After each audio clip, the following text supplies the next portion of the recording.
આપણી ભારતીય સંસ્કૃતિમાં માતૃદેવો ભવ પિતૃદેવો ભવ જે કહેવામાં આવ્યું છે, આ શ્રુતિઓ ઉપનિષદની આજે પણ ઘણા પરિવારોમાં જીવતી જાગતી આ શ્રુતિઓ આપણને જોવા મળે છે. જરૂર અત્યારે યુગ કળયુગ ચાલે છે. કળયુગ ખાલી પાપા પગલી કરતો થયો છે, હાલતા શીખ્યો. અને એટલા માટે આપણને ભારતીય સંસ્કૃતિમાં, ભારત દેશમાં અને એમાંય આપણા ગુજરાતમાં ઘણા એવા પરિવારો છે કે જ્યાં એમના માતા પિતાને દેવની જેમ રાખવામાં આવે છે અને એની સેવા કરવામાં આવે છે. અને એક લોકોને પ્રેરણા મળે જેણે એમના માતા પિતાની ખૂબ સારી સેવા કરી છે.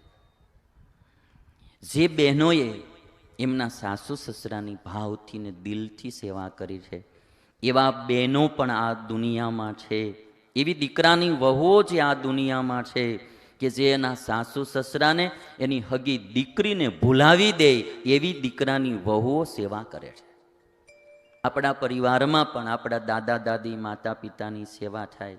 અને આ બધું કેવું છે કે પરંપરા છે ભાઈ. આજ આપણે કરશું તો કાલે આપણા છોકરા આપણું કરશે. વારો તો બધાનો આવવાનો છે. જય શ્રી કરની.